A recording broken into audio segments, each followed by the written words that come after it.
প্রিয় শিক্ষার্থীরা, কিশোর বাতায়নে জিজ্ঞাসা প্ল্যাটফর্ম থেকে সবাইকে শুভেচ্ছা। আশা করি সবাই ভালো আছো। অনেকদিন পর আবার তোমাদের সাথে এক হলাম এবং তোমরা নিশ্চয়ই সবাই মিলে বই খাতা নিয়ে এই ক্লাসটিতে চলে এসছো। এখনো যারা আসোনি তাদেরকে মেসেজটি দিয়ে দাও অথবা শেয়ার করে দাও, কারণ তোমরা থাকলেই একটা ক্লাস প্রাণবন্ত হয়। তাহলে চলো বন্ধুরা, আমরা সবাই মিলে, তোমরা এবং আমি মিলে একটা বড় ক্লাসরুম তৈরি করি এটাকে। আমাকে অবশ্যই তোমরা চিনো, আর যদি চিনে নাও থাকো, অনেকদিন আগে এসেছিলাম, আমি আমার পরিচয়টা আবার দিয়ে দিচ্ছি। আমি শারমিন আক্তার, সিনিয়র শিক্ষক, আদমজি ক্যান্টনমেন্ট পাবলিক স্কুল। বন্ধুরা, তোমরা আমার কথা শুনতে পাচ্ছ তো? আমাকে দেখা যাচ্ছে বা স্ক্রিন দেখা যাচ্ছে তো? একটু যদি কমেন্ট করে বলে দিতে, তাহলে আমি ক্লাসটা রান করতে পারবো। আমি একটু দেখে নিয়ে তোমরা কারা কারা অংশগ্রহণ করেছো এবং কারা কারা আমাদের সাথে চলে এসছো। এখনো যারা আসোনি তারা খুব তাড়াতাড়ি করে চলে আসো।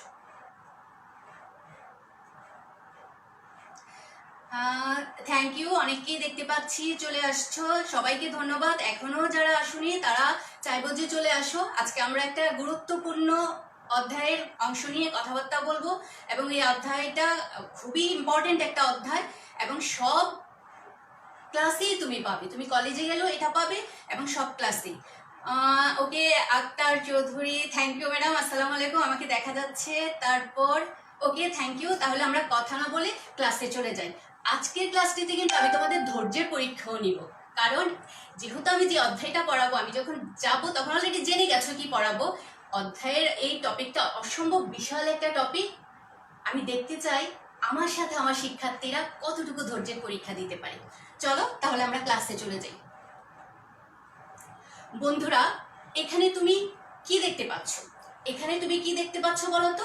এখানে একটা উদ্ভিদ দেখতে পাচ্ছ এবং উদ্ভিদের থেকে দেখো, এর মূলের অংশ থেকে, কাণ্ডের অংশ থেকে, পাতার অংশ থেকে কতগুলো কোষগুচ্ছ বের হয়ে আসছে। অবশ্যই দেখতে পাচ্ছ কোষগুচ্ছ। এখন আমি যদি তোমাদেরকে বলি কতগুলো কোষগুচ্ছকে একত্রে কি বলে, সাথে সাথে নিশ্চয়ই বলে দিবে টিস্যু বলে। এখন বলো তো, এই যে আমি যদি বলি এই কোষগুচ্ছগুলো টিস্যু, তাহলে এটা কোথা থেকে উৎপত্তি হয়েছে? অবশ্যই বুঝে গেছো, উদ্ভিদ দেহ থেকে। তাহলে আজকে আমাদের পড়ার বিষয় কি? উদ্ভিদ টিস্যু। তোমরা সবাই বইটা খুলে বসো, খাতা কলম নিয়ে বসো।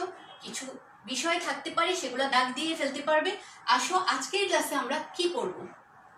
আজকের ক্লাসে আমরা জানবো টিস্যু কি বলতে পারবো, উদ্ভিদ টিস্যুর প্রকারভেদ উল্লেখ করতে পারবো, উদ্ভিদ টিস্যুর গঠন ব্যাখ্যা করতে পারবো, অর্থাৎ ছবি দেখতে পারবো, পাশাপাশি গঠনের মধ্যে কি কি বৈশিষ্ট্য আছে তা জানবো এবং উদ্ভিদ টিস্যুর গুরুত্ব মূল্যায়ন করতে পারবো।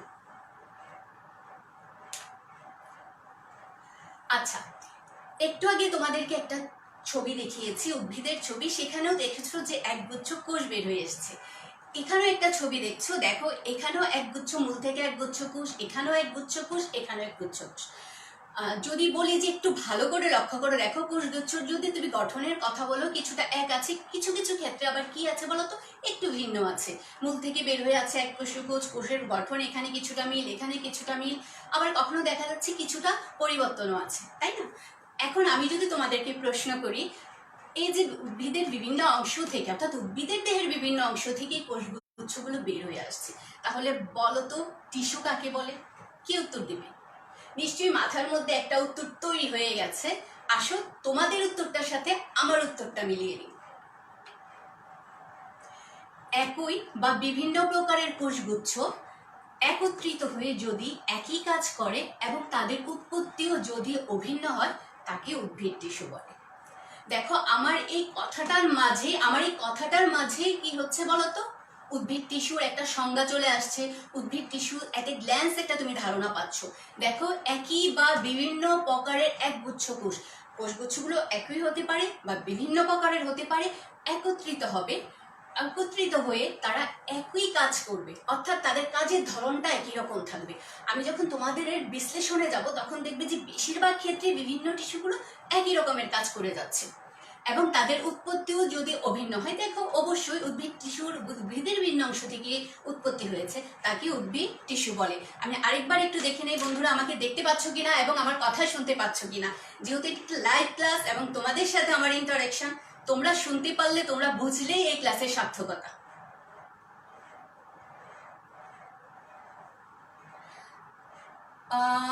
আমি অলরেডি বলে দিয়েছি যে এটা কি ক্লাস। ওকে, তোমরা ক্লাসে থাকো, এখনো যারা যারা অংশগ্রহণ করনি তারা চলে আসো। আমি তো বলেছি আজকে আমি দেখতে চাই যে গত ক্লাসের মতো এই ক্লাসে আমাকে তোমাদের ইন্টারাকশন আমি কতটা আশো বেশি মুগ্ধ হতে পারি। গত ক্লাসে এত বেশি উত্তর দিয়েছে, আমি যথেষ্ট মুগ্ধ হয়েছি। আমরা উদ্ভিদ টিস্যু যেহেতু পড়াবো, উদ্ভিদ টিস্যুর যে প্রকারভেদটা আছে সেই প্রকারভেদটা জেনে নিই। উদ্ভিদ টিস্যু হচ্ছে দুই রকমের, একটা হচ্ছে ভাজক টিস্যু আর হচ্ছে স্থায়ী টিস্যু। আমি যদি ভাজক টিস্যুর কথা বলে একটু ব্যাখ্যা করে যাই, ভাজক টিস্যু, ভাজক কথাটার মধ্যেই কিন্তু আছে যে বিভাজনে সক্ষম। যেই টিস্যুগুলো বিভাজনে, অর্থাৎ যেই টিস্যুর কোষগুলো বিভাজনে সক্ষম, অর্থাৎ বিভাজিত হতে থাকবে, তাকে বলা হয় ভাজক টিস্যু। একটু চিন্তা করলে আমরা বুঝতে পারি যে অ্যাকচুয়ালি কোন অংশগুলো বিভাজনে সক্ষম। আমি তোমাদেরকে যদি বলি যে একটা অপরিণত মূল, অপরিণত পাতা, অপরিণত কাণ্ড, অবশ্যই বলবে যে হ্যাঁ এটা তো বিভাজিত হবে, হয়ে হয়ে এটা কিসে পরিণত হবে, তো পরিণত কাণ্ডে, তাই না? তাহলে যে অংশগুলো বিভাজিত হয় তাকে বলা হয় ভাজক টিস্যু। আর স্থায়ী টিস্যু কোনগুলো? বিভাজিত হতে হতে যখন ওই কোষগুলো আর বিভাজিত হতে পারে না, একটা জায়গায় যে শেষ হয়ে যায়, অর্থাৎ বিভাজনে অক্ষম, তাকে বলা হয় স্থায়ী টিস্যু। আর স্থায়ী টিস্যুর আবার তিন রকমের: সরল টিস্যু, জটিল টিস্যু এবং ক্ষরণকারী টিস্যু। সরল টিস্যুকে আমরা তিন ভাগে ভাগ করে নিচ্ছি: প্যারেনকাইমা, কোলেনকাইমা, স্ক্লেরেনকাইমা। জটিল টিস্যুকে আমরা দুই ভাগে করে নিচ্ছি: জাইলেম এবং ফ্লোয়েম। আর তো বুঝতেই পারছো ক্ষরণকারীরও ভাগ আছে, গ্রন্থি টিস্যু, তরুক্ষিক টিস্যু। যেহেতু তোমাদের বইয়ে নাই তাই আমি সেখানে যাইনি। দেখো সরল টিস্যু, এই সরল টিস্যুর মধ্যে দেখো এখানে কতগুলো কি না আসছে বলো তো, কোষ নিয়ে আসছে। অনেকগুলো কোষ তোমরা দেখতে পাচ্ছ, কোষ গুচ্ছগুলোকে দেখতে পাচ্ছ সরল টিস্যুর মধ্যে। আমি যদি বলি দেখো তো সবগুলোর ছবি কি দেখতে অনেকটা একই রকম, তুমি কিন্তু দেখেই বলতে পারছো যে হ্যাঁ প্রায় কোষগুলো দেখতে প্রায় একই রকম লাগছে। হয়তো ভেতরে ভেতরে কিছু পরিবর্তন আছে, অভ্যন্তরীণ কিছু পরিবর্তন আছে, কিন্তু যখন আমি বাহ্যিকভাবে তাকাচ্ছি বা দেখতে পাচ্ছি প্রায় একই রকম। সেই অনুযায়ী আমরা সরল টিস্যু দেখি যে যেহেতু তিন ধরনের কথা বললাম, এই তিন ধরনের টিস্যুগুলো কি? প্রথমটাকে বলছি প্যারেনকাইমা, দ্বিতীয়টাকে বলছি কোলেনকাইমা, তারপরেরটাকে বলছি স্ক্লেরেনকাইমা। এখন আসো, যেহেতু প্রত্যেকটা টিস্যুগুলো দেখতে একরকম, তাহলে আমরা সংজ্ঞাটাকে কি আনতে পারি বলতো? যে টিস্যুর প্রতিটি কোষ আকার আকৃতি একই তাকে বলা হয় সরল টিস্যু। তোমরা একটা বায়োলজির সবচেয়ে বড় দিক হচ্ছে ছবিটাকে ভালো করে লক্ষ্য করা। যখন তুমি ছবিটা ভালো করে লক্ষ্য করবে তখনই তুমি উত্তরটা খুব ভালোভাবে দিতে পারবে। একটু আগে আমি তোমাদেরকে প্যারেনকাইমা টিস্যু, কোলেনকাইমা, স্ক্লেরেনকাইমা দেখিয়েছি। এখন প্যারেনকাইমা টিস্যুর আমি আলাদা করে একটা ছবি নিয়ে এসেছি। দেখো আমাকে কিছুই করতে হবে না, আমি জানি তোমরা অনেক বেশি জানো। আমি এখন যা প্রশ্ন করব সবগুলোর উত্তর তোমরা দিতে পারবে এবং ধীরে ধীরে দেখবে যে আসলে তুমি যা জানো তাই এই টিস্যুটার বৈশিষ্ট্য। তাহলে দেখো, আমি যদি প্যারেনকাইমার টিস্যুটার কথা বলি, অর্থাৎ এই প্যারেনকাইমার মধ্যে এই কোষটার মধ্যে কি কি দেখতে পাচ্ছ? আমি এই বাইরের অংশটা দেখা যাচ্ছে, দেখো আমি একটা লাইন টেনে রেখেছি, ভেতরে একটা গোলাকার অংশ দেখা যাচ্ছে, তারপর দেখো দুই কোষের মাঝে ফাঁক দেখা যাচ্ছে, তারপর ঘন অংশ দেখা যাচ্ছে। আমরা কোষের বিভিন্ন অঙ্গনের মধ্যে আমরা কিছু কিছু ধারণাও দিয়েছিলাম। তাহলে দেখো বাইরের যে আছে সেটা কোষ প্রাচীর, তারপর ভেতরে ঘন নিউক্লিয়াস দেখা যাচ্ছে, একটা সুগঠিত নিউক্লিয়াস দেখা যাচ্ছে, তারপর দুই কোষের মাঝে আন্তঃকোষীয় ফাঁক দেখা যাচ্ছে। আর কি দেখা যাচ্ছে বলতো? প্রোটোপ্লাজম দেখা যাচ্ছে, যে ঘন যে তরল পদার্থটা তাকে প্রোটোপ্লাজম বলে। এখন আমি যদি বলি হ্যাঁ একটা টিস্যু থেকে তুমি এর মধ্যে কি অংশটা দেখতে পাচ্ছ, এই অংশগুলোকে একটু sequentially line to line ready করে এক বৈশিষ্ট্যটা তৈরি করো তো। আমার মনে হয় চট করে তোমরা রেডি করে ফেলবে। কি করবে? কোষপ্রাচীর পাতলা সেলুলোজ নির্মিত। এখানে একটা অংশ আমি অ্যাড করেছি সেলুলোজ নির্মিত। কেন করেছি? কারণ আমরা কোষের গঠনে, কোষ প্রাচীরের গঠনে জেনেছি যে কোষ প্রাচীরে বিভিন্ন ধরনের শর্করা জাতীয় পদার্থ থাকে। নিশ্চয়ই তোমাদের মনে আছে সেলুলোজ, পেকটিন, লিগনিন, তাই না, হেমিসেলুলোজ। তাহলে এই যে কোষ প্রাচীরটা প্যারেনকেমার, এই কোষ প্রাচীরটা সেলুলোজ নির্মিত। এটা তোমাদের একটা এমসিকিউর জন্য প্রশ্ন। এদের মধ্যে প্রোটোপ্লাজম ঘন, নিউক্লিয়াস বিদ্যমান, আন্তঃকোষীয় ফাঁক বিদ্যমান। তাহলে দেখো তুমি কিন্তু একটা টিস্যুর ছবি দেখে, একটা পিকচার দেখে এবং এর ভেতরে কি কি অংশ আছে একটু ভালো করে লক্ষ্য করলেই এর বৈশিষ্ট্যগুলো তুমি নিয়ে আসতে পারো। পরীক্ষায় সাধারণত একটা টিস্যু দিয়ে বৈশিষ্ট্যটাকেই জানতে চাওয়া হয়। এখানে আরেকটা ছবি দেখতে পাচ্ছ। এই ছবিটা একটু ভালো করে খেয়াল করে দেখো। এই ছবির মধ্যে কি দেখা যাচ্ছে বলো তো? কতগুলো সবুজ বর্ণকণিকা দেখা যাচ্ছে, তাই না? আচ্ছা, আমি যদি বলি এটাও এক ধরনের প্যারেনকেমা, কিন্তু দেখো এই ছবিটার সাথে এই ছবিটার একটা কি মিল পাওয়া যাচ্ছে?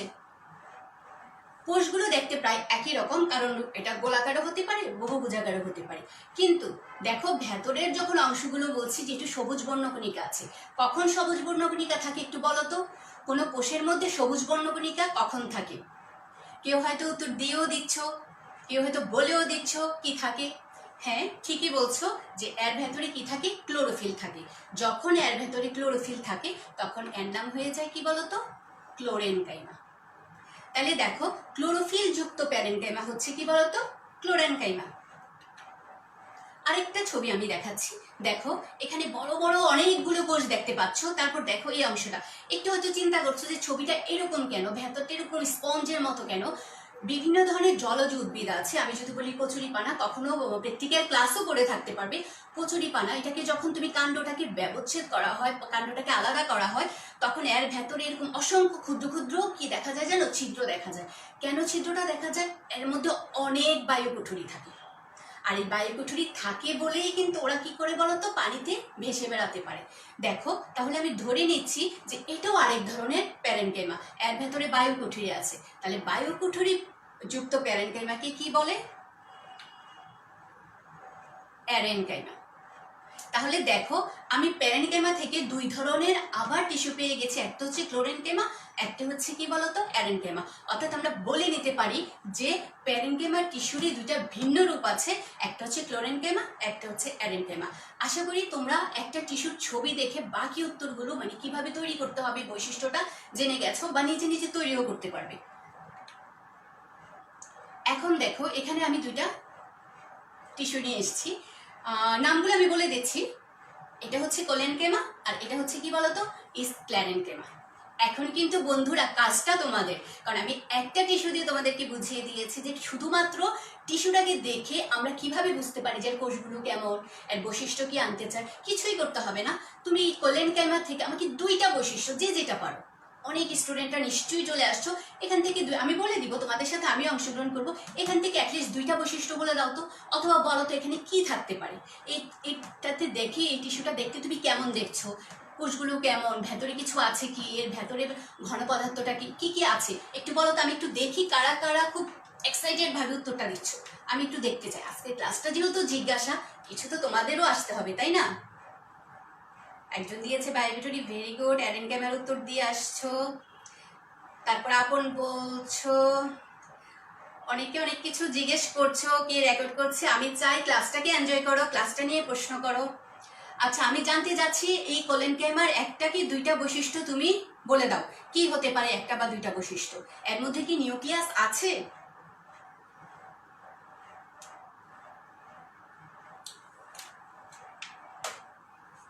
এর মধ্যে কি নিউক্লিয়াস আছে বলো? যদি এর মধ্যে নিউক্লিয়াস থাকে, আচ্ছা প্রোটোপ্লাজম পূর্ণ, ভেরি গুড। তারপরে আরেকজন বলেছো সাইটোপ্লাজম, হ্যাঁ সাইটোপ্লাজম আছে। সাইটোপ্লাজম যখন ঘনরূপে থাকে তখন একে প্রোটোপ্লাজম বলে, ভেরি গুড। অঞ্জনা বলেছো যে নিউক্লিয়াস বিদ্যমান। একজন বলেছে ম্যাম কচুরিপানা কি অ্যাকুয়ারিয়ামে দেওয়া যাবে? ডেফিনেটলি দেওয়া যাবে। তোমরা যখন অ্যাকুয়ারিয়ামে ছোট ছোট মাছ দাও সেখানে কচুরিপানা দিতে পারো, কারণ সেখানে অক্সিজেনের কাজটা করে কচুরিপানার মূলটা। ঠিক আছে, নিউক্লিয়াস আছে, ভেরি গুড। অতিরিক্ত লম্বা, অতিরিক্ত লম্বা, মাঝখানে ফাঁকা আছে না, আমরা বলবো কোষটা একটু লম্বাটে। ঠিক আছে, অনেক লম্বা দেখা যাচ্ছে কি? এর ভেতরে অবশ্যই নিউক্লিয়াস আছে। Very good. দেখো তোমরাই কিন্তু উত্তর দিয়ে দিচ্ছ, তাই না, যে এর মধ্যে প্রোটোপ্লাজম আছে, নিউক্লিয়াস আছে, কোষগুলো কেমন।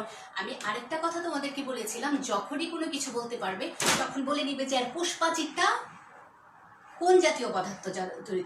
ওর কোষপ্রাচীরটা হচ্ছে কি জাতীয় পদার্থ দ্বারা? প্যাকটিন দ্বারা তৈরি। শুধু একটু অ্যাড করে নিবে। এবার পাশের ছবিটা দেখো, স্ক্লেরেনকাইমা। অবশ্যই ছবিটা দেখে তোমরা বুঝতে পারছো যে এর মধ্যে প্রোটোপ্লাজম আছে। এর মধ্যে কি আমরা কোনো প্রোটোপ্লাজম দেখতে পাচ্ছি? দেখো কোনো ঘনতরল পদার্থ কি দেখা যাচ্ছে? অবশ্যই বলবে দেখা যাচ্ছে না। তার মানে এটার সাথে এটা কম্পারিজনে আমরা বলতে পারি এর মধ্যে প্রোটোপ্লাজম নেই। এর মধ্যে দেখো তো কোনো নিউক্লিয়াস কি দেখা যাচ্ছে? দেখো এখানে বৃত্তাকার নিউক্লিয়াস দেখা যাচ্ছে। এখানে কোনো দেখা যাচ্ছে নিউক্লিয়াস? বলো তো। অনেকে বলছে যে ওয়াচিং, কোনটাকে তোমরা ওয়াচিং করছো? এটা দেখা যাচ্ছে, এটা দেখা যাচ্ছে। এগুলো নিউক্লিয়াস না। নিউক্লিয়াস কি তারকাকার হয়? এখানে নিউক্লিয়াস নেই, অর্থাৎ এখানে নিউক্লিয়াস নেই। যখন নিউক্লিয়াস থাকে না তখন এটাকে মৃত কোষ প্রাচীর তৈরি করে। অনেকের কোশ্চেন চলে আসছে যে এই অংশগুলোই বা হয়তো নিউক্লিয়াস। আসলে না, এই অংশগুলো কি জানো? এখানে দুই ধরনের কোষ দেখা যায়, দুই ধরনের কোষের সমন্বয় স্ক্লেরেনকাইমা। এই দেখো, এই যে গোলাকার অংশটা দেখছো, এই যে গঠনটা দেখতে পাচ্ছ, এটা এক ধরনের কোষ। আর এই যে তারকাকার অংশটা দেখতে পাচ্ছ, এটা এক ধরনের কোষ। এটা কি জাতীয় কোষ দেখো? এটাকে বলা হয় ফাইবার, এটাকে বলা হয় স্ক্লেরাইড। এই ফাইবার, এটা হচ্ছে গোলাকার জাতীয় একটা বস্তু যেটা এর গঠনটাকে তৈরি করছে। আর স্ক্লেরাইড হচ্ছে একটা তারকাকার বস্তু যা একসাথে করে এই স্ক্লেরেনকাইমা টিস্যুটাকে তৈরি করছে। এই যে স্ক্লেরেনকাইমার কথাটা বলছি, কেন বলছি নিউক্লিয়াস নেই? যখন এটা অপরিণত অবস্থায় থাকে তখন এর মধ্যে কিছু কিছু প্রোটোপ্লাজম থাকতে পারে। যখন আস্তে আস্তে বড় হতে থাকে প্রোটোপ্লাজম আর থাকে না, পরিণত হয়ে গেলে, এবং নিউক্লিয়াস থাকে না। নিউক্লিয়াস না থাকলে অবশ্যই ধরে নিচ্ছি এটা একটা মৃত কোষপ্রাচীর, অর্থাৎ বাইরের যে কোষপ্রাচীর মৃত কোষপ্রাচীরটা তৈরি করে সেটা হচ্ছে স্ক্লেরেনকাইমা। এই যে আমি ফাইবার আর স্ক্লেরাইড বললাম, এই স্ক্লেরাইডটাকে কিন্তু আবার স্টোন সেল বলা হয়, কারণ এই খাটো বেশীয় সমবেশীয় অংশটাই এখানে কি করে বলো তো? স্টোন সেল তৈরি করে। তাহলে আমরা দেখে নিলাম যে স্ক্লেরেনকাইমাতে কয় ধরনের কোষ আছে? দুই ধরনের। একটা হচ্ছে ফাইবার, একটা হচ্ছে স্ক্লেরাইড। এবং বৈশিষ্ট্য নিশ্চয়ই তোমরা লিখতে পারবে। দেখো আমরা কিন্তু সরল টিস্যুর প্যারেনকাইমা, কোলেনকাইমা, স্ক্লেরেনকাইমা পড়েছি। এখানে আরেকটা ছবি দেখতে পাচ্ছ তোমরা। এর মধ্যে ওই টিস্যুর সাথে যদি আমি এই টিস্যুকে নিয়ে আসি, দেখো এই টিস্যুর মধ্যে কিন্তু একটু ভিন্ন রকম দেখা যাচ্ছে। কেন দেখা যাচ্ছে বলো তো? কারণ এটি একটু ভিন্ন রকমের কোষ। একটু আগে আমি তোমাদেরকে বলেছিলাম যে কিছু স্থায়ী টিস্যু আছে, কিছু ভাজক টিস্যু আছে। যে স্থায়ী এবং ভাজক টিস্যুগুলোই কি হয় বলতো? আস্তে আস্তে ভাজক টিস্যুগুলো পরিণত হয় স্থায়ী টিস্যু তৈরি করে, তাই না? এখন আমরা দেখে নেই এই স্থায়ী টিস্যু, ভাজক টিস্যুর অবস্থানগুলো কোথায়। দেখো আমি যদি তোমাকে কাণ্ডের একটা অপরিণত একটা উদ্ভিদ দেখো, অপরিণত উদ্ভিদের যে আমি কাণ্ডটা বলছি, এই মূলটা বলছি, এই দুই অংশের মধ্যে কি আছে বলতো? ভাজক টিস্যু আছে। এই ভাজক টিস্যুটা পরিণত হতে হতে কি তৈরি করেছে বলতো? স্থায়ী টিস্যু তৈরি করেছে। দেখো এটা ভাজক, এটা কিন্তু পরিণত হচ্ছে, অর্থাৎ আস্তে আস্তে এটা বৃদ্ধি পাচ্ছে এবং এটা পরিণত হয়ে গেছে। পরিণত থেকে তারা এই টিস্যুটা তৈরি করেছে। তাহলে আমরা কি বলতে পারি? তাহলে আমরা ধরে নিচ্ছি এটা একটা জটিল টিস্যু। যদি এটা জটিল টিস্যু হয় তাহলে জটিল টিস্যুর সংজ্ঞাটা কি হবে? বলেছে ভাজক টিস্যু পরিবর্তন হয়েছে, স্থায়ী টিস্যু তৈরি করেছে। স্থায়ী টিস্যু থেকে কি হয়েছে বলতো? এই জটিল টিস্যু তৈরি হয়েছে। তাহলে আমাদের সংজ্ঞাটা কি আসতে পারে? বিভিন্ন প্রকারের কোষের সমন্বয়ে যে স্থায়ী টিস্যু গঠিত হয় তাকেই জটিল টিস্যু বলে। ওকে, জটিল টিস্যু। আমরা কিন্তু শুরুর দিকে যখন উদ্ভিদ টিস্যুর প্রকারভেদ দিয়েছিলাম সেখানে কিন্তু আমরা বলেছিলাম যে জটিল টিস্যু কয় রকমের? বলো তো কয় রকমের জটিল টিস্যু? জটিল টিস্যু হচ্ছে দুই ধরনের, তাই না? কেউ কি বলতে পারো জটিল টিস্যুর এই দুই ধরনের নাম কি হতে পারে? তোমরা যদি একটু কমেন্ট করে দাও, নাম বলে দাও, অথবা আমার সাথে অংশগ্রহণ করো, তখনই কিন্তু একটা ক্লাস আরো বেশি প্রাণবন্ত হয়, তাই না? আমি চাচ্ছি যে তোমরা আমাকে উত্তর দাও, ঠিক আছে? আর আমি সবার কমেন্ট চেক করতে না পারলে আমি অবশ্যই একটা সময় করে তোমাদের কমেন্ট চেক করে নিব। Very good. দুই প্রকার, রৌদ্রনীল বলেছে দুই প্রকার। অঞ্জনা সরকার অনেক বেশি অ্যাক্টিভ। একজন একটি স্টিকার পাঠিয়েছে, আমি বুঝতে পারছি না এটা দিয়ে তুমি কি বুঝিয়েছো। Xylem, very good. দুই প্রকার, দুই প্রকার। একজন কিন্তু একটা নাম অলরেডি বলে দিয়েছো।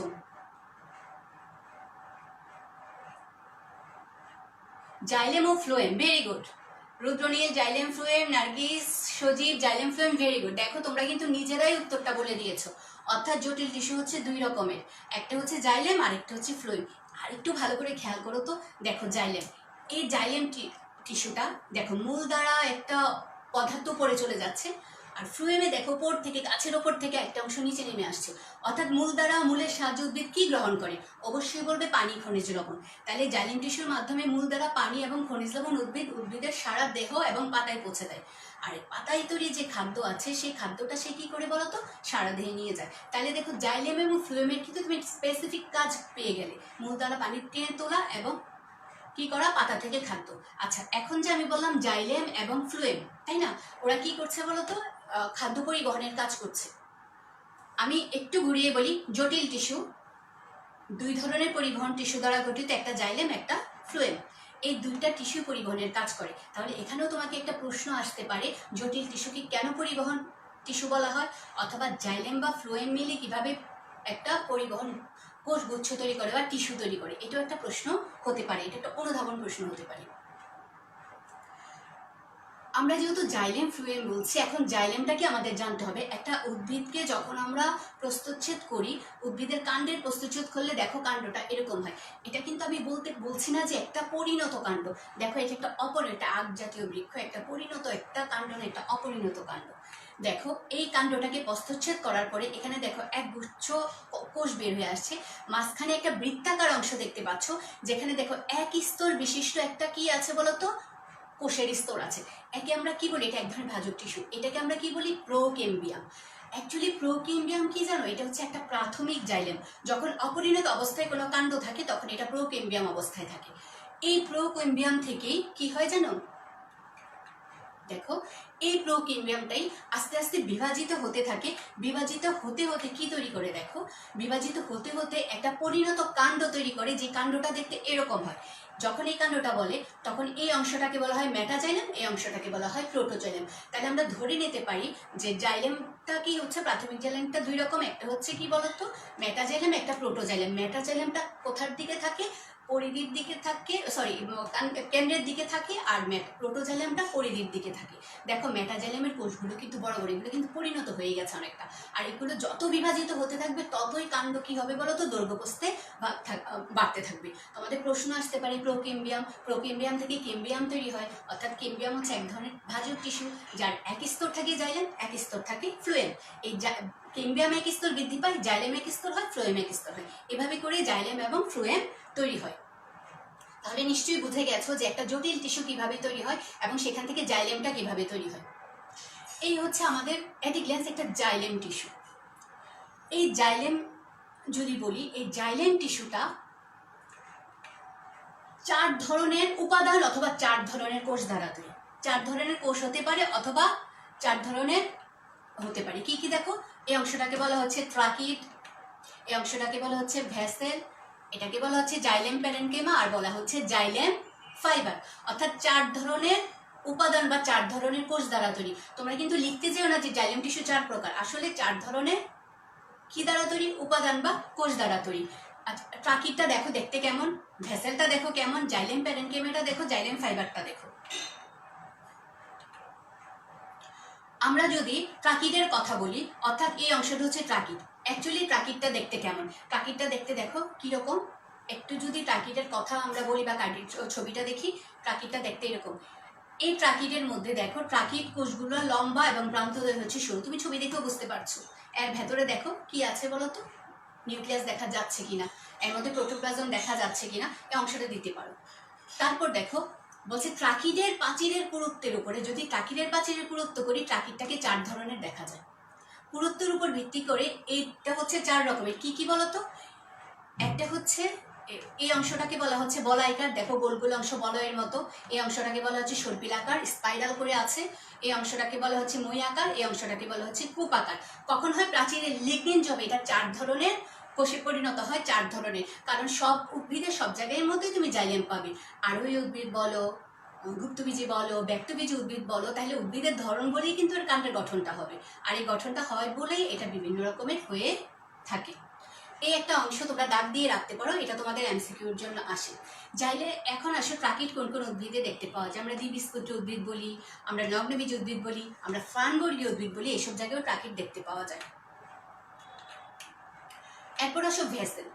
আমরা যদি ভেসেল কোষের কথা বলি, দেখো ভেসেলের ছবি দেখেই তোমরা বুঝতে পারছো ভেসেল কোষটা কেমন। দেখো এটা দেখতে কেমনটা বলো তো? অনেকটা চোঙের মতো। তারপর দেখো ভেসেলের ভেতর দিয়ে ছোট করে একটা লাইন চলে গেছে। আরেকটা ছবি ভালো করে দেখতে পারো, কোষগুলো হচ্ছে খাটো এবং চোঙের মতো।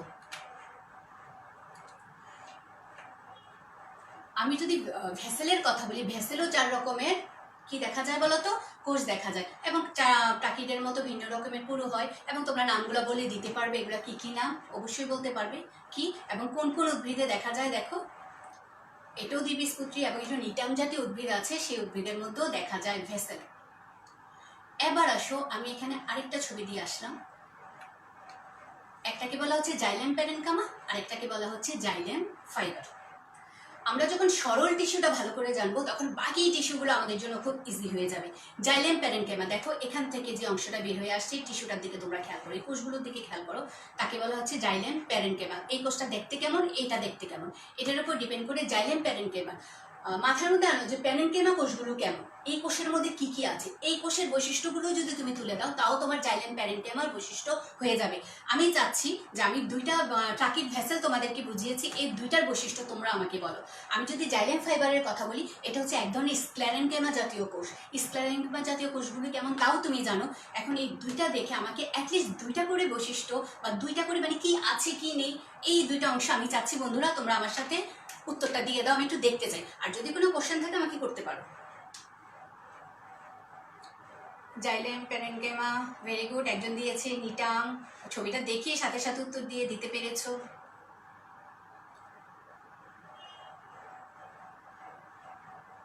আচ্ছা, জাইলেম ফাইবার নিয়ে আমি চাচ্ছি তোমরা উত্তর দাও, এবং তোমরা কোথা থেকে, কোন জায়গা থেকে, কোন স্কুল থেকে একটু বলো, তাহলে আমার সুবিধা হয়। একটাকে উড প্যারেনকেমা বলছে, ভেরি গুড, 2টি উড প্যারেনকেমা। আমরা জাইলেম প্যারেনকেমা বলি, জাইলেম ফাইবার পড়ি, 2টেই হচ্ছে কি বলতো, উড প্যারেনকেমা। ভেরি গুড, একটা সুন্দর কথা নিয়ে আসছো। এদের প্রাচীর পুরু এবং পাতলা, ভেরি গুড, এদের প্রাচীর পুরু পাতলা, ঠিক আছে। লম্বা সরু, গুড, ভেরি গুড, 2টেই লম্বা সরু দেখা যাচ্ছে। এবার বলো তো নিউক্লিয়াস আছে কি নাই। যান্ত্রিক কাজের জন্য কাজটা সহ চলে আসছে, ভেরি গুড। ওকে, কলেজিয়েট স্কুল রুদ্রনীল। তোমরা যত বেশি অ্যাটেন্ড করবে, তত বেশি অ্যাটেন্ডের সাথে সাথে আমার ক্লাসটা বিজ্ঞান আসসালামাইকুম, ভেরি গুড, ওয়ালাইকুম আসসালাম। আমি চাচ্ছি তোমরা অংশগ্রহণ করো এবং উত্তর দাও, কারণ একটা শিক্ষার্থী যখন উত্তর দিতে পারে, সবচেয়ে বেশি আনন্দ পায় শিক্ষক। অবশ্যই একটা শিক্ষককে আনন্দ দেওয়া একটা ইবাদত, তাই না? ওকে, অনেকেই বলে ফেলেছো যে এটা দেখতে লম্বাটে। হ্যাঁ দেখো, আমি যখন প্যারেনকেমার কথা বলছি, প্যারেনকেমার কোষগুলো কিন্তু দেখা যাচ্ছে, এটা দেখতে কেমন। তুমি বলতে পারো যে এর মধ্যে সাইটোপ্লাজম আছে বা প্রোটোপ্লাজম ঘন। কখন ঘন হবে? অপরিণত অবস্থায়। যখন এটা পরিণত অবস্থায় চলে যাবে, তখন কিন্তু আর প্রোটোপ্লাজমটা থাকবে না। তারপর দেখো নিউক্লিয়াস বিদ্যমান আছে। হ্যাঁ অবশ্যই নিউক্লিয়াস থেকে অর্থাৎ প্যারেনকেমা কোষগুলোকে তুমি অ্যাড করে করে দিয়ে দিবা। জাইলেম ফাইবার, সেটি স্ক্লেরেম জাতীয় কোষ, অ্যাটোমিত কোষ প্রাচীর তৈরি করে লম্বাটে, ঠিক বলেছো। এবং এদের যে কোষ প্রাচীর আছে, কোষ প্রাচীরটা হচ্ছে পুরু, এবং একটু অ্যাড করে নিবে যে এদের কোষ প্রাচীর কি দ্বারা তৈরি বলতো, লিগনিন দ্বারা তৈরি। এবং খুব ভালো উত্তর দিয়েছে অনেকে, খুব সুন্দর করে। এদের প্রাচীর পাতলা পুরু হতে পারে, জাইলেম ফাইবার কোষগুলো লম্বা, দ্রুপান্ত সরু, অনেকে এই উত্তরটা দিয়েছো। পরিণত কোষে প্রোটোপ্লাজম থাকে না বলে এরা মৃত। আমি একটু আগে বলেছি যে অপরিণত অবস্থায় থাকে প্রোটোপ্লাজম, পরিণত অবস্থায় থাকে না, এদের উড ফাইবার বলে।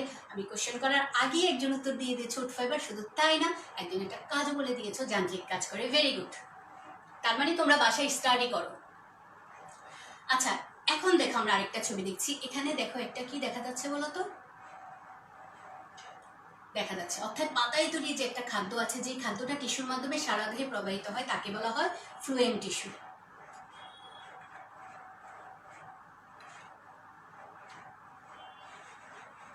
এখন যদি আমি ফ্লুয়েম টিস্যুর কথা বলি, দেখো উদ্ভিদ কাণ্ড, ফ্লুয়েম টিস্যুটা কিভাবে আছে দেখো। একটা উদ্ভিদের কাণ্ডের মধ্যে দেখো, এখানে জাইলেম আছে, এখানে ফ্লুয়েম আছে। জাইলেম এবং ফ্লুয়েম এই 2টা অংশ একসাথে হয়ে কি করে বলতো, একটা পরিবহন কোষগুচ্ছ তৈরি করে। তারা কি করছে বলতো, উদ্ভিদ কাণ্ডে এরা মানে ফ্লুয়েম, এরা বলতে ফ্লুয়েম বুঝেছি জাইলেমের সাথে একত্রে পরিবহন কোষগুচ্ছ তৈরি, ওরা বৃত্তাকার রূপে, বৃত্তাকার হয়ে।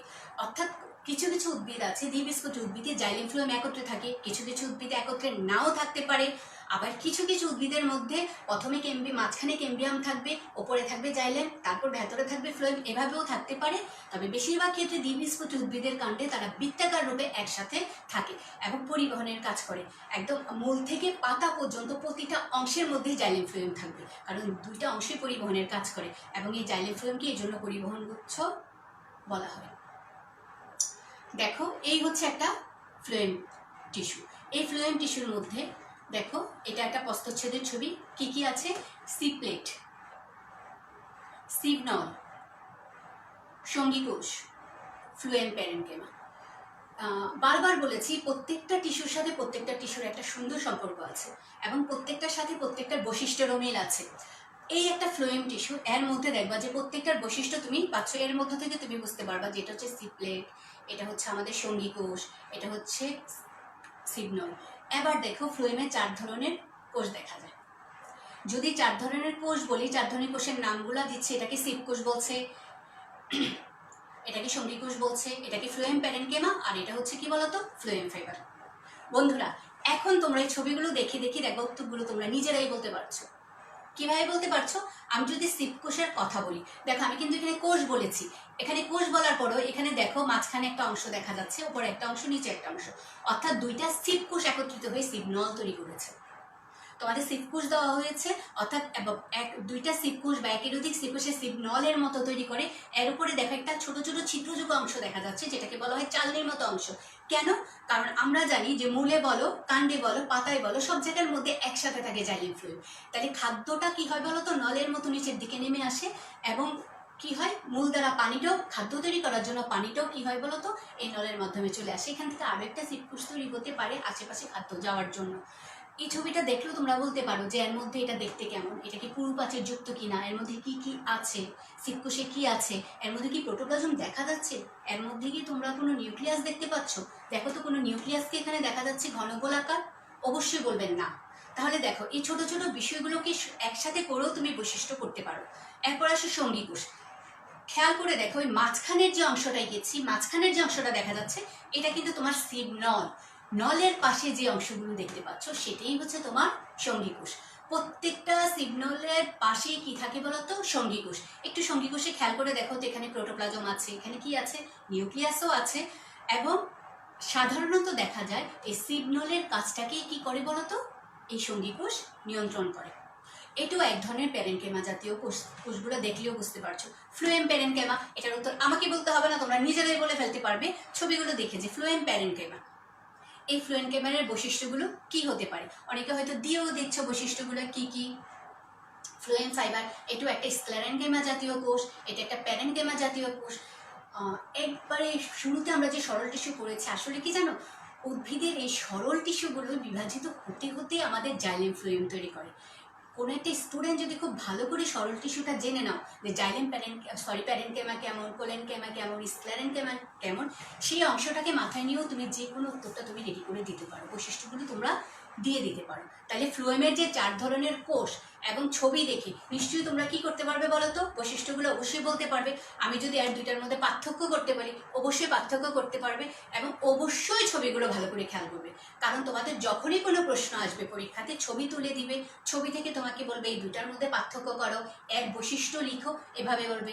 অথবা দেখা গেল অন্য একটা অধ্যায় থেকে কোনো কোশ্চেন দিল, সেই কোশ্চেনের মধ্যে কোনো একটা টিস্যুর অংশ দিয়ে বলবো যে এই টিস্যুটা উদ্ভিদের কোথায় পাওয়া যায়, এই টিস্যুটার বৈশিষ্ট্য লিখো, তখন তোমাকে আবার সেই দ্বিতীয় অধ্যায়ের টিস্যুর বৈশিষ্ট্যতে আসতে হবে। আমি কিছু ছবি দেখাচ্ছি, একটু ছবিগুলো দেখো তোমরা। অবশ্যই ধরে নিতে পারছো ছবিগুলো কি। দেখো এখান থেকে কি হচ্ছে, কোনো একটা কিছু পর থেকে পাতা থেকে কিছু খাদ্য নিচে নেমে আসছে, এর মধ্যে দেখো একটা ডাল, একটা গাছ আছে। আবার ছবিগুলো দেখে কি ধারণা করতে পারছো কি হতে পারে? দেখো খাদ্য সারা দেহে পৌঁছানো, অর্থাৎ উদ্ভিদের খাদ্য সারা দেহে পৌঁছানোর কাজ করে। আচ্ছা বলো তো, খাদ্য সারা দেহে পৌঁছানোর কাজটা কোন টিস্যু করে বলো? এখানে আমি তোমাদের কিওয়ার্ড নিয়ে আসছি। একজন দিয়েছ খাদ্য সঞ্চয় করে, ভেরি গুড। আমরা এখন দেখবো কোনটা দিয়ে তুমি খাদ্য সঞ্চয় বুঝেছো। Phloem tissue, very good. Lutfur, Nisal, Rosy, very good. Phloem tissue, অর্থাৎ ক্লাসটা খুব ভালো করে ফলো করেছো তুমি। ফ্লোয়েম টিস্যুর মাধ্যমে খাদ্য সারা দেহে পৌঁছে। এরপর আসো অঙ্গকে দৃঢ়তা প্রদান করে। একজন বলেছে খাদ্য সঞ্চয় করে, এখন দেখো কোথায় খাদ্য সঞ্চয় করেছে, ঠিকই ধরে ফেলতে পেরেছে। এরপর দেখো পানি এবং খনিজ লবণ আহরণ করা। এরপর দেখো এই অংশটা, এটা থেকে তোমরা নানা ধরনের উত্তর খুঁজে বের করতে পারো। উদ্ভিদের যান্ত্রিক শক্তি যোগান। দেখো অক্সিজেন, কার্বন ডাইঅক্সাইড, অর্থাৎ পানি, কার্বন ডাইঅক্সাইড বলো, অক্সিজেন বলো, সবই যাচ্ছে। আবার আসছিস টিস্যুর মাধ্যমে, সেখানে খাদ্য তৈরি করুক, মূল দ্বারা পানি টেনে তুলুক, এর ভিতরে শারীরবৃত্তীয় কাজ কিন্তু তারা করছে। অর্থাৎ ভেতরে কিন্তু একটা যান্ত্রিক কাজ চলছে। এই যান্ত্রিক কাজগুলো হচ্ছে, আরেকটু যদি থিঙ্ক করো তাহলে তুমি দেখতে পাবে যে এর মধ্য থেকে, অর্থাৎ অক্সিজেন, কার্বন, রেসপিরেশনের কথা যদি বলি, অর্থাৎ শ্বসনের কথা যদি বলি, আমরা যদি প্রশোধনের কথা বলি, এই কথাগুলো যদি আমরা ছোট ছোট করে অ্যাড করে দিই, তাও কিন্তু একটা টিস্যুর কাজ হয়ে যায়। তাহলে আমরা এতক্ষণ আমরা কি বললাম বলো তো? এখানে আমরা উদ্ভিদ টিস্যুর কাজ জানি। ঠিক আছে,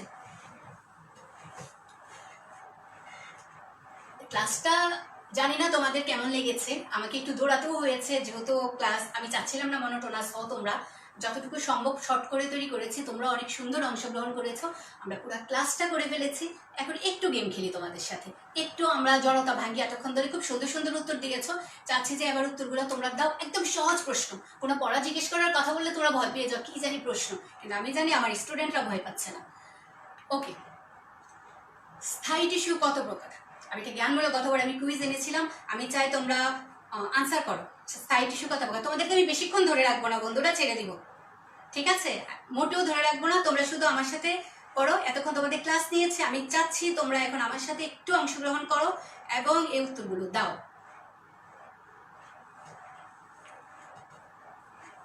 স্থায়ী টিস্যু কত প্রকার? আমি এখন উত্তর পাচ্ছি না। 3 প্রকার। ভেরি গুড, আদিল বলে দিয়েছো 3 প্রকার। নার্গিস সজীব 3 প্রকার। রুদ্রনীল 3 প্রকার। রিয়েলি একদম অসম্ভব ভালো লাগছে যে উত্তরটা তোমরা দিতে পারছো। 3 3 3 2। অঞ্জন সরকার 2 প্রকার। মাহিম কবির 3 প্রকার। অ্যাকচুয়ালি কি বলতো? 3 প্রকার। কি কি? সরল, জটিল, আর কি বলতো? নিঃস্রাবী টিস্যু। এরপরের প্রশ্নটা যাই, ক্লোরেনকেমার টিস্যুতে কি থাকে? জাস্ট শর্ট ফর্ম উত্তরটা দিয়ে দাও। ক্লোরেনকেমার টিস্যুতে কি থাকে? কুইক, দেখি কে আগে উত্তর দিতে পারে, আমি কার নামটা আগে নিতে পারি। আমি একটু চাই যে কারো নামটা আমি আগে নিই, যে আমার এই স্টুডেন্টটা অসম্ভব একটিভ এবং সে আগে সবার আগে উত্তরটা দিতে পেরেছে। সবাই 3 প্রকার নিয়ে আছো। ক্ষরণকারী 3। ভেরি গুড, অনেকে উত্তর দিতে যাচ্ছ, উত্তর দিতে যাচ্ছ। পরের প্রশ্নটার উত্তর দাও বন্ধুরা, আমি ওয়েট করছি তোমাদের উত্তরের জন্য। ক্লোরেনকেমার টিস্যুতে কি থাকে? কি থাকে? ভেরি গুড, একজন দিয়েছো পেকটিন। আচ্ছা, আমরা কখন এটাকে ক্লোরেনকেমা বলতে পারি? আমি একটু শর্ট করে দিচ্ছি, আমরা কখন একে ক্লোরেনকেমা বলি বলো তো? ক্লোরেনকেমা টিস্যুতে, ভেরি গুড, একজন বলছে ক্লোরোপ্লাস্ট। হ্যাঁ, আমি নিতে পারছি। আরেকটু স্পেসিফিক করে আমরা বলবো যে ক্লোরোফিল থাকে। যখন ক্লোরোফিল থাকে তখনই আমরা তাকে কি বলি বলতো? ক্লোরেনকেমা টিস্যু বলে। প্যারেনকেমা টিস্যুর কোষ প্রাচীর পেকটিন দ্বারা তৈরি। বন্ধুরা আমি বলছি ক্লোরেনকেমা টিস্যু আমি কখন বলতে পারছি? যখন এর মধ্যে ক্লোরোফিল থাকে। একটু প্রশ্নটা একটু ঘোরাই, এখানে একটি জ্ঞানমূলক প্রশ্ন দিয়েছি, ক্লোরেনকেমা টিস্যুতে কি থাকে। আচ্ছা, এই প্রশ্নটা কি তোমরা জ্ঞানমূলক করে কিভাবে তৈরি করবে বলো তো? কারণ একটা স্টুডেন্ট যখন প্রশ্ন তৈরি করতে পারবে তার মানে সে বইটা ভালো করে পড়েছে এবং সে বইয়ের প্রতিটা অংশ নিয়ে খেলা করে। আর যখনই তুমি বইয়ের লাইন টু লাইন নিয়ে খেলা করবে তখনই তুমি ওই অংশটা নিয়ে দক্ষ হবে। তাহলে এখন বলো ক্লোরোফিল। ভেরি গুড, এখন বলো তো এই প্রশ্নটা কি তোমরা জ্ঞানমূলক করে কিভাবে তৈরি করবে? Protoplasm, chlorophyll, very good. Chloroplast. আচ্ছা, আমি যদি বলি ক্লোরেনকেমা কি, তাহলে কিন্তু এটা একটা জ্ঞানমূলক প্রশ্ন হবে। তোমরা তো কোশ্চেনটা ধরতে পারোনি, অর্থাৎ জ্ঞানমূলক প্রশ্ন তো পরীক্ষাতে আসে, তাই আমরা জানতে চাই যে এই প্রশ্নটা কিভাবে হবে আর ঘুরিয়ে কিভাবে করা যায়। স্ক্লেরেনকেমা টিস্যুর কোষ প্রাচীর কি দ্বারা তৈরি? অনেকে একটু আগে ক্লোরেনকেমা নিয়ে অনেক কিছু নাম বলে গেছো, আমি একটু জানতে চাই যে স্ক্লেরেনকেমা টিস্যুর কোষ প্রাচীর কি দ্বারা তৈরি? আশা করি উত্তরটা চলে আসবে। একটা নাম বলে দাও, একটা তো হবে, সেলুলোজ হবে, পেকনিন হবে, লিগনিন হবে, কিছু একটা তো হবে, তাই না? প্যারেনকেমা টিস্যুকে কখন করেন ক্লোরেনকেমা টিস্যু বলে? কাণ্ডকোষ, অর্ণমীয়, chloroplast, chlorophyll, very good. Pectin, একজন দিয়েছো পেকটিন। আমরা বলেছি যখনই কোনো কোষ প্রাচীর থাকবে সেখানে সেলুলোজ থাকবে। গুড, একজন দিয়েছে মিশরি দিয়েছে ক্লোরেনকেমা কি। এক্সেলেন্ট, কোশ্চেনটা তৈরি করে ফেলেছো তুমি। একজন বলেছো পেকটিন। পেকটিন, বন্ধুরা উত্তরটা কি হবে? প্যাকটিন না লিগনিন, কোনটা বলো? Sclerenchyma tissue, cellulose, lignin. Very good. অনেকে ট্রাই করছো, এই যে চেষ্টা করছো সেটি অনেক বড় কিছু। যে আমি চেষ্টা করছি, মানুষ যখন কোনো কিছুতে ভুল করে সে ভুল থেকে শিখে, তাই না? আর ভুলের ঊর্ধ্বে তো কেউ নেই। আমি যখন ভুল করতে চাচ্ছি তখনই কিন্তু আমি শিখছি। স্ক্লেরেনকেমা টিস্যুতে কি থাকে? কোষপ্রাচীর কি দ্বারা তৈরি? এবার আসো, প্রোক্যাম্বিয়াম থেকে সৃষ্ট জাইলেমকে কি বলে? প্রোক্যাম্বিয়াম থেকে সৃষ্ট জাইলেমকে কি? অনেক উত্তর চলে আসছে। শামিমা সন্তানা, আদিল, লিগনিন বলছো, lignin. Very good, very good. এরপরের প্রশ্নটার উত্তরটা দিয়ে দাও বন্ধুরা। আমি বেশিক্ষণ থাকবো না তোমাদের সাথে, বেশিক্ষণ আটকে রাখবো না। আমিও তোমাদেরকে ছাড়তে চাচ্ছি না, তোমরাও বিরক্ত হও। ফাইবার প্রোক্যাম্বিয়াম সৃষ্ট থেকে জাইলেমকে একদম শুরুর থেকে আমি যখন জটিল টিস্যু পড়িয়েছিলাম, একটু মাথায় করে একটা কাণ্ডের প্রস্তচ্ছেদ করেছি, সেখান থেকে আবার নতুন কিছু অংশ এনেছি। একটু একটু একটু চিন্তা করো কি হতে পারে? প্রোক্যাম্বিয়াম থেকে সৃষ্ট জাইলেমকে ভেরি গুড, প্রাথমিক জাইলেম। ভেরি গুড নার্গিস সজীব, আমার একজন প্রথমজন আমাকে উত্তর দিয়ে দিতে পারলো যে তাকে বলা হয় প্রাথমিক জাইলেম। খুবই সুন্দর। তোমরা একটু অনেক বড় অধ্যায় নিয়ে, তো অনেক বড় বিষয় নিয়ে কথা বলছি, তো হয়তোবা তোমাদের একটু এরকম মনে হচ্ছে। কিছু না, তোমরা যখন বারবার পড়বে, স্টাডি করবে, তখন দেখবে এই উত্তরগুলো সহজ হয়ে গেছে। এবার এটা একদম সহজ একটা কোশ্চেন। প্রাচীরের পুরুত্বের উপর ট্রাকিট কয় ধরনের হয়? জাস্ট সংখ্যাটা তুলে দাও। হ্যাঁ, জাইলেম দিলেও হবে, প্রাথমিক জাইলেম, প্রাক জাইলেম, একই কথা দিতে পারো। প্রাচীরের পুরুত্বের উপর ট্রাকিট কয় ধরনের? প্রাচীরের পুরুত্বের উপরে শুধু সংখ্যাটা দিয়ে দাও বন্ধুরা, শুধু সংখ্যাটা দাও, আমি দেখতে চাই। সর্বপ্রথম কি আমাকে উত্তরটা দাও। ওকে, প্রাথমিক জাইলেম বলেছো, ভেরি গুড। অনেকে লিখছো, আমি গুড। প্রাচীরের পুরুত্বের উপর ট্রাকিট কয় ধরনের? কয় ধরনের একটু মাথায় রাখো। বলয়কার, সর্পিলাকার, কি যেন বলেছিলাম না আমি? বলয়কার, সর্পিলাকার। আমার কিন্তু মনে আসছে না, তোমরা একটু মনে করিয়ে দাও আমাকে। কয় রকম? কয় রকম? নার্গিস সজীব, 5 রকম, 2 রকম, 3 রকম। একটা তো হয়েই যাবে। বলাইকার, সর্পিলাকার, তারপর যেন কি বলছিলাম, একটু মাথায় আনো, একটু চেষ্টা করো। 4 প্রকার। Very good. মাবিয়া বাণী তো দিয়ে দিয়েছে 4 প্রকার। ঠিক আছে, সবাই চেষ্টা করছো। 3, 4, 5, একটা তো হয়ে যাবে। 4 প্রকার, 4 প্রকার। তারপর সজীব, সুমাইয়া দিয়েছো 4 প্রকার। Very good. পাটের আঁশকে কি বলে? একটু প্রশ্নটা একটু আমি হয়তো বা আলোচনা করিনি, এরকম মনে হচ্ছে কি? পাটের আঁশ, দেখি তো কে বলতে পারো। আমি একটু ব্যাখ্যা দিয়ে যাব। পাটের আঁশ একজন দিয়েছো, জালিকাকার।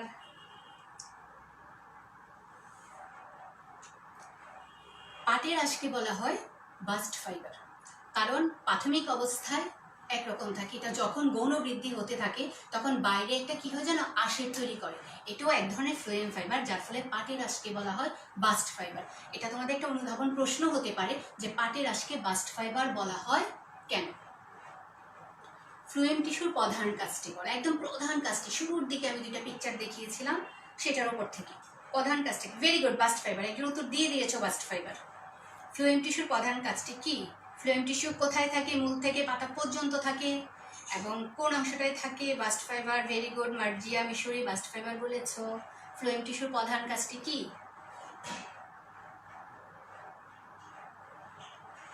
আমি চাচ্ছি একটু ফাস্ট হও আমার বন্ধুরা, একটু ফাস্ট হও। Phloem fibre. Very good, phloem fibre হয়েছে। খাদ্য পরিবহন। হ্যাঁ, ফ্লোয়েম টিস্যুর প্রধান কাজ হচ্ছে পাতায় তৈরি খাদ্য পরিবহন করা। রুদ্রনীল সবার আগে উত্তরটা দিয়েছে, রুদ্রনীল। তোমাদের অংশগ্রহণ সত্যি খুব মুগ্ধ করেছে। এভাবে যত অংশগ্রহণ করবে একজন শিক্ষক ক্লাসটাকে কখনোই, শিক্ষার্থী যেমন ক্লাসটাকে বোরিং মনে করে না একটা শিক্ষকের জন্য, একটা শিক্ষকও কখনো ক্লাস বোরিং মনে করে না শুধু তোমাদের উপস্থিতির জন্য। অর্থাৎ এটা হচ্ছে তোমাদের সাথে আমার ইন্টারাকশন, আমার সাথে তোমাদের ইন্টারাকশন। এবং অসংখ্য অসংখ্য ধন্যবাদ যে তোমরা এতক্ষণ ধরে আমাকে এই ইন্টারাকশনের কাজটি করেছো। আসো বন্ধুরা, আমরা একটা প্রশ্ন দিয়ে দিই। এই প্রশ্নটা সবাই একটু খেয়াল করে নাও।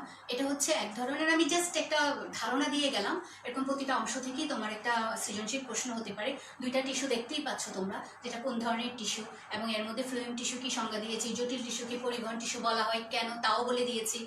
শুরুতেই আমি ব্যাখ্যা দিয়েছিলাম চিত্রের আর ও এস এর মধ্যে ভিন্নতা। আমি যখন বিভিন্ন টিস্যুর ব্যাখ্যা দিতে গেছি তখনই বলেছি যে এরকম দুইটা টিস্যু দিয়েও তোমাকে ব্যাখ্যা চাইতে পারে, ভিন্নতা বলতে পারে, পার্থক্য করতে পারে। এরপর বলছে একটু ঘোরানো কোশ্চেনটা, উদ্দীপকের চিত্রগুলো দেশের অর্থনীতিতে কেমন ভূমিকা রাখবে বলে মনে করো। এখন তুমি দেখো আমি যে ছবিটা দিয়েছি এটা ফ্লুয়েম টিস্যু বিভিন্ন অংশ কি কাজ করছে সেটার উত্তর দিবে।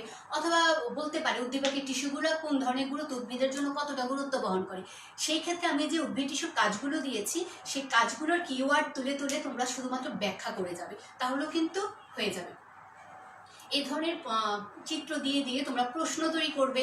কিভাবে একটা ক্রিয়েটিভ প্রশ্ন হয় তোমরা অবশ্যই জানো, কিভাবে এটাকে অনুধাবন করা যায়, কিভাবে এটাকে প্রয়োগ করা যায়, এটা কিভাবে উচ্চতর দক্ষতার কোশ্চেন করা যায়। এভাবে যত বেশি চিন্তা করবে, যত বেশি স্টাডি করবে এবং যত বেশি থিঙ্ক করবে, দেখবে যে এই বিষয়টা নিয়ে তুমি আরও বেশি জানছো এবং আরও বেশি পারছো। আশা করি তোমরা তাই করবে। বন্ধুরা, এতক্ষণ ক্লাসে ছিলে, এতক্ষণ ধরে লম্বা ক্লাসটাকে তোমরা অংশগ্রহণ করেছো, এনজয় করেছো, এই জন্য অসংখ্য ধন্যবাদ। আমার নেক্সট ক্লাসে নিশ্চয়ই তোমরা আবার আসবে এবং ততক্ষণ পর্যন্ত বাসায় সুস্থ থাকো, ভালো থাকো, বাসাতেই থাকো, সবাইকে কাজে সাহায্য করো, পড়াশোনার জন্য একটু সময় বের করে আনো। পড়াশোনাটাও তো করতে হবে, তাই না? এবং মোটেও পেনি খাওয়া যাবে না। সব সিচুয়েশনে মানুষ ভালো থাকতে হবে। ইনশাল্লাহ আমরা ভালো থাকবো এবং আমরা এই সময়টাকে ভালোভাবে এনজয় করবো। ওকে, সবাইকে ধন্যবাদ।